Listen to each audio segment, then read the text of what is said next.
When I opened the small velvet box that morning, I expected to see the soft glimmer of pearls that had belonged to my mother. Instead, there was nothing, just a hollow outline where the necklace had once rested and a faint scent of lavender from the sachet I'd tucked in there years ago. I stood still for a long time. I didn't cry. I didn't gasp. I simply stared, letting the quiet settle around me like a thick blanket. After all, I already knew what had happened. My son, Lawrence, and his wife, Constance, had decided I didn't need my jewelry anymore. That was the phrase they used, smiling like they were doing me some great favor.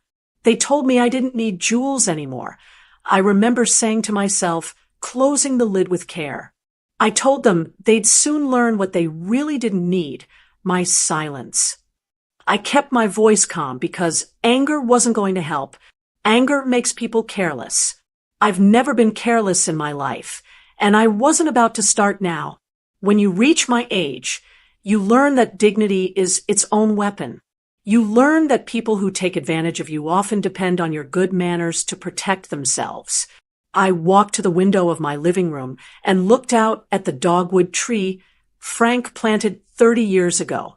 The same tree we'd hung Christmas lights on. The same one he'd sat under reading the newspaper every Sunday after church. It was blooming again, soft white petals reaching for the sky. Frank had been gone for almost 2 years. The house had gone quiet after the funeral, the kind of quiet that presses down on your chest. Lawrence and Constance had moved in to help me out. They said they couldn't bear to see me all alone in such a big house. Back then, it sounded kind. Back then, I believed them. But standing there now, holding that empty box, I realized they hadn't moved in to help me. They'd moved in to take over. I opened the drawer under the safe and checked the smaller boxes. The ruby earrings Frank bought for our 20th anniversary, the sapphire ring I wore to Lawrence's graduation, the thin gold chain I'd inherited from my grandmother. All gone. Every single one. For a moment, I thought maybe I'd misplaced them. I even opened the linen closet, looked under the bathroom counter, as if they might have rolled away somewhere. But deep down, I knew. I walked to the kitchen. Constance was there, humming while she wiped the counter. She turned when she saw me, cheerful as ever. "Oh, good morning, Monica. Did you sleep well?" she asked, her smile a little too wide. I looked at her for a long second. "Yes," I said softly. "Did you move anything from my bedroom?" Her eyes flickered, just for a heartbeat. "Your bedroom? No, of course not." "Why?" "I couldn't find some of my things." "Oh," she said quickly, brushing her hands on a dish towel. "You mean the jewelry? We took care of that yesterday. I meant to tell you." I kept my voice even. "Took care of it?" "Yes," she said. "We donated it to the church auction. It's for a good cause. You never wear that old stuff anymore, do you?" Old stuff. That's what she called it. My mother's pearls. Frank's gifts. Years of love in small, shining shapes. Lawrence came in just then, tie half-done, coffee in hand. "Morning, Mom. Everything okay?" Constance gave him a quick glance, then turned back to me. "She's just surprised. Honey." I told her about the donation. He froze for a second, eyes darting between us. "Oh, yeah, that," he mumbled. "It's for charity, Mom. The church can use the funds more than you can use a necklace." I nodded slowly. "I see." They both relaxed when I said that. Constance even laughed a little. "Exactly. You've got such a generous heart, Monica. It's what I love most about you." I smiled back, though my chest felt like stone. "I'm sure you do." They went about their morning like nothing had happened, like they hadn't just stripped away something irreplaceable. I made a pot of tea, sat at the kitchen table, and listened to them talk about errands and dinner plans. When they left for work, I went back to the safe. I looked at the empty velvet again and ran my finger along the outline where the necklace had been. The silence in the room felt different this time. It wasn't heavy anymore. It was focused. That's when I decided.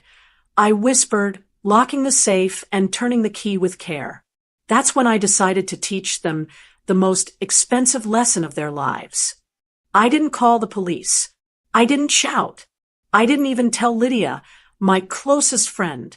This wasn't a story to gossip about. This was something to plan. I took out a notepad from my desk, the same one I used when I handled client books years ago, and started listing every item I could remember. Dates, values, descriptions, even the small engraving on the back of Frank's watch. Every detail mattered. People like Constance think women my age forget things.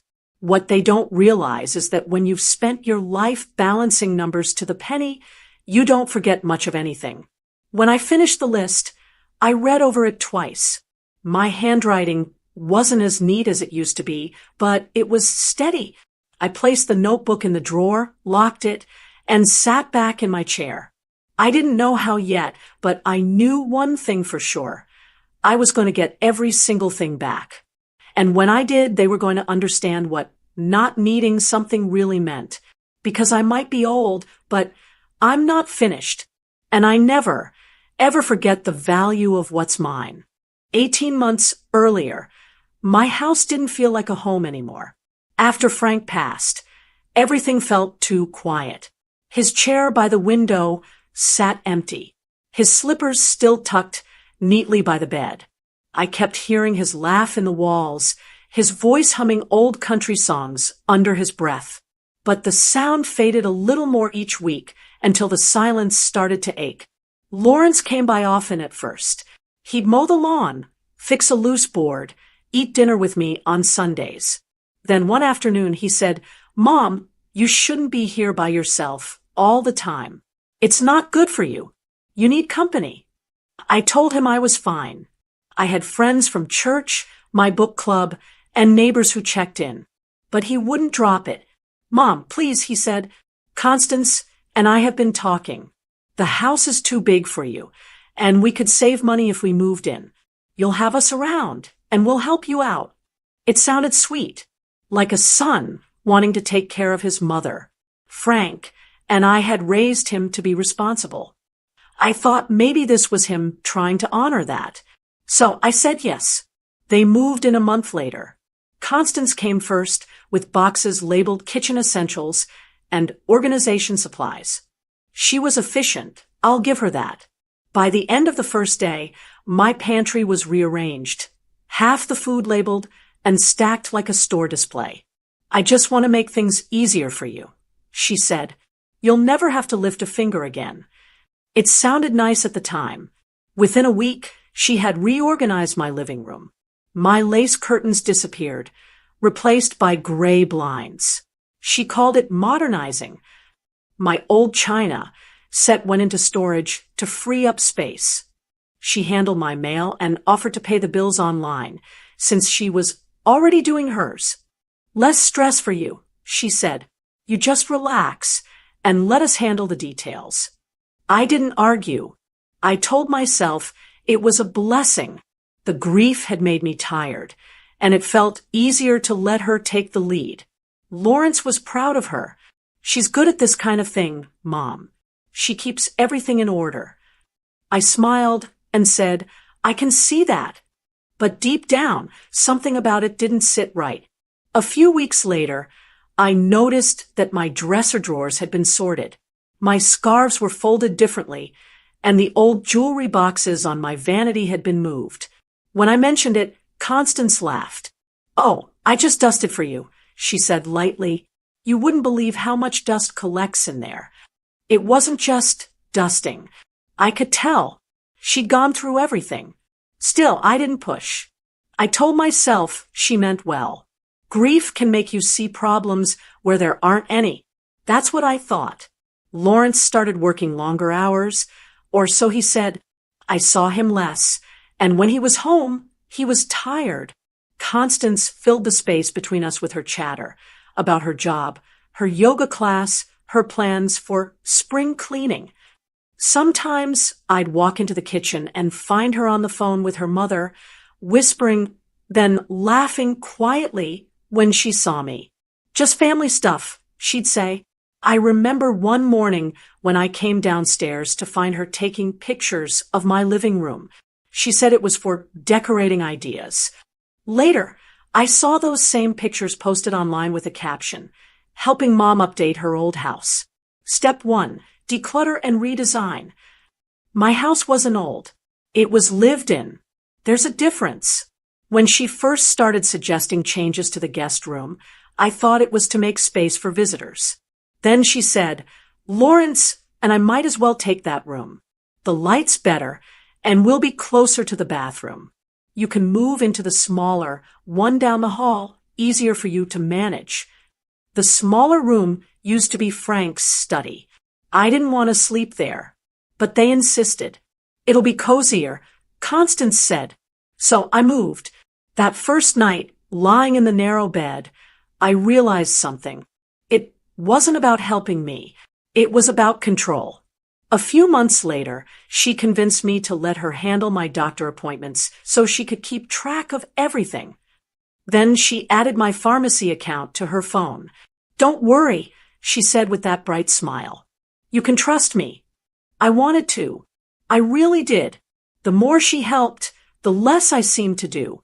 One afternoon, I tried to log into my bank account to pay the electric bill, but the password had been changed. Constance told me it was because the bank's website updated their security system. She'd already paid it, she said, and added that she'd switched a few of my recurring bills to her card. "Easier that way," she said. I thanked her, but later I sat in my chair by the window and felt uneasy. Frank and I used to talk about how independence was like a muscle. You had to use it or lose it. And here I was, realizing mine was fading faster than I thought. Every time I tried to do something for myself, Constance appeared, cheerful, helpful, and slightly patronizing. "Don't worry, Monica. I've got it handled." Sometimes Lawrence looked uncomfortable when she talked to me that way, but he never said anything. He'd just sigh, rub the back of his neck, and mutter, "She means well." Maybe she did. Maybe she didn't. By the time summer came, Constance had a key to everything, the house, my filing cabinet, even my car. She'd borrow it to run errands. I barely used it anymore. One afternoon, she asked about the safe in my closet. For security, she said. "Do you still remember the code? I can write it down for you, just in case you forget." I laughed it off, but I should have known then. I should have realized that her version of help was slowly taking everything that belonged to me. Still, I let her help. Maybe because I was lonely. Maybe because I didn't want to believe my son had married someone who could take advantage of me. When someone takes over your life in small pieces, you don't notice, not at first. It happens slowly, like rust spreading under paint. You keep telling yourself everything's fine until one day the whole thing falls apart. Looking back, that was the beginning of it all. The moment when my home stopped being mine. The moment when kindness turned into something else, something quieter, sharper, and far more dangerous. And by the time I realized what was happening, it was already too late. It started small, the kind of changes you almost miss because they happen one at a time. One Saturday morning, I walked into my closet and noticed my winter coats were gone. I thought maybe Constance had moved them for cleaning. When I asked, she said, "Oh, I dropped them off at the donation center. You don't wear heavy coats anymore, and they take up so much room." I stared at her, unsure how to answer. Those weren't just coats. One of them was the wool coat Frank bought me on our trip to Asheville. The other had a tear in the sleeve from a Thanksgiving years ago when Lawrence was still a boy. Every stitch held a story. But to her, it was just clutter. She clapped her hands like she'd done something wonderful. "Now you've got more space for new things. Maybe we can get you a lightweight jacket, something modern." Modern, that word kept coming up. She said it when she replaced my lace curtains with gray blinds. She said it when she boxed up my floral dishes to make room for plain white ones. Each time, she smiled that same polite smile and told me it was for my own good. Lawrence backed her up every single time. "Mom, she's just trying to help," he'd say, like it was supposed to make everything okay. "You always say you like change. Just let her freshen things up." But it didn't feel like change. It felt like erasure. I remember walking into the living room one afternoon and stopping dead in my tracks. The family photos that used to line the mantel were gone. In their place was a shiny metal clock and 2 candles. I asked where the pictures went. Constance said she put them in the hallway cabinet to simplify the look. I opened the cabinet later and found only a few of the photos. The rest were missing. The picture of my parents on their wedding day was gone, as was the one of Frank holding baby Lawrence. When I asked about them again, she said maybe they got mixed in with the old frames I took to Goodwill. She didn't even sound sorry. After that, I started keeping quiet. I didn't trust what she might move or simplify next. It wasn't long before she started talking about my wardrobe. "You've got clothes in there from 20 years ago," she said one day while folding laundry. "Some of them are practically antiques. Let's be honest, Monica, when was the last time you wore any of these skirts?" I told her I still liked them. She laughed softly. "You're adorable, but you don't need to hang on to everything. Let me take them off your hands." I didn't argue. I'd learned that arguing only made her double down. By spring, the house didn't look like mine anymore. My floral couch was replaced with a gray sectional to match the blinds. The small lamp Frank repaired himself was put out in the garage because it didn't fit the new style. Even my old teacups, the ones with the faded blue roses, disappeared from the cabinet. Each thing she took made the house a little colder, like she was quietly pulling my life out from under me and calling it progress. One morning, I overheard her on the phone. I was in the hallway outside the kitchen, and she didn't realize I was home. "She's got too much stuff for one old lady," she said. "Might as well start clearing it now before it becomes a problem." Her friend must have said something, because Constance laughed. "No, she doesn't even notice.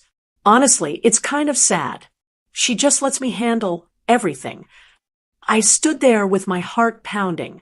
It wasn't about helping me. It was about control. When Lawrence came home that evening, I tried to tell him what I heard. He sighed, rubbing his eyes. "Mom, you must have misunderstood.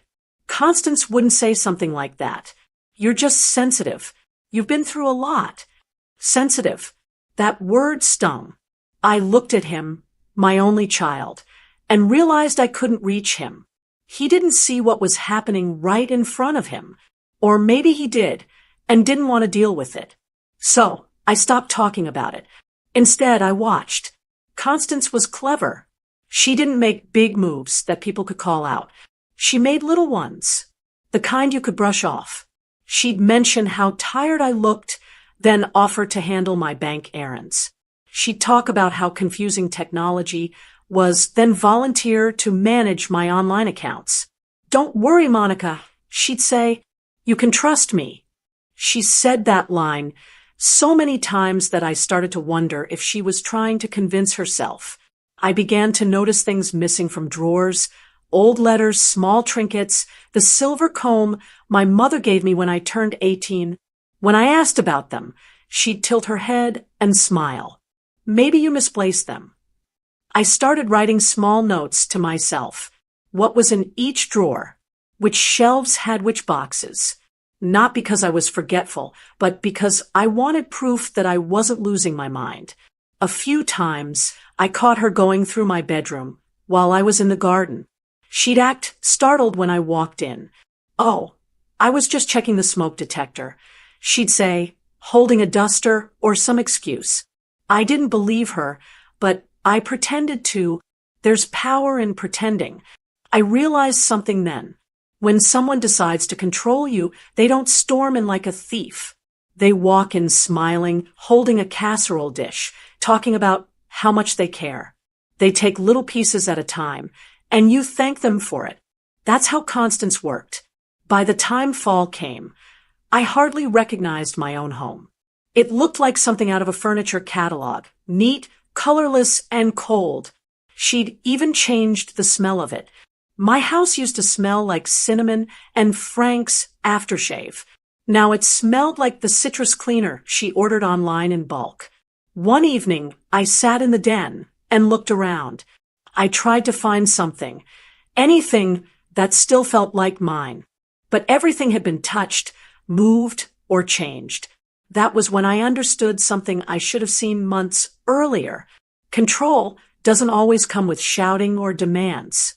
Sometimes it comes with a smile and a helping hand. And the most dangerous kind of thief is the one who convinces you she's doing you a favor while she takes everything that's yours. Control wears a smile when it walks through the front door. And in my house, it had already made itself comfortable. It was a Friday evening, the kind of spring night when the air finally feels warm again after months of cold. My friend Lydia was hosting her birthday dinner at a little restaurant downtown, and she'd asked me to come early to help her set up. I hadn't been out much lately, and it felt good to have a reason to dress up again. I decided I'd wear the pearl necklace Frank gave me on our wedding day. I hadn't worn it in years, but Lydia always loved it. She used to joke that those pearls made me look like money in heels. I went to my room and opened the jewelry box that sat on top of my dresser. The latch clicked the same way it always had, but when I lifted the lid, I froze. The velvet inside was empty. At first, I thought maybe I'd moved it. I checked the smaller boxes in the drawer, the little dish by the mirror, even the pocket of my travel case. Nothing. The pearls were gone. My stomach tightened. I knew before I even asked. I walked to the kitchen, and there she was, Constance, sitting at the table, sipping her coffee like it was any other morning. "Constance," I said, keeping my voice calm, "do you know what happened to my pearl necklace?"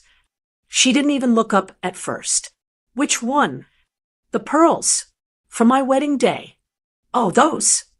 She smiled like she just remembered something unimportant. "We donated them to the church auction last week. You don't really wear them anymore, do you?" I stood still, gripping the edge of the counter. "You did what?" She finally looked at me, still calm, like she was talking about old newspapers instead of heirlooms. "The church is raising money for the youth program. They'll get a good price for those. It's for a great cause." My mouth went dry. "You gave away my jewelry without asking?" "Well," she said with a small shrug, "Lawrence and I talked about it. We thought it would be fine. They were just sitting there collecting dust." Lawrence walked into the room right then, straightening his tie. He glanced at me, then at her. "Morning, Mom." "Lawrence," I said, trying to keep my voice steady. "Did you know about the pearls?" He hesitated, eyes flicking to his wife. "Yeah, Constance mentioned it. It was for charity, Mom. You're always saying you support the church." "I do," I said, "but supporting the church doesn't mean giving away what isn't yours." He rubbed the back of his neck. "Come on, Mom. They were just sitting in a box. It's not a big deal." Not a big deal. I felt something shift inside me. I wasn't angry yet, not the kind that makes you yell. This was colder, clearer, the kind of anger that burns slow and quiet. Constance pushed back her chair and stood, still smiling. "You have so many beautiful memories, Monica. You don't need things to remind you of them. What matters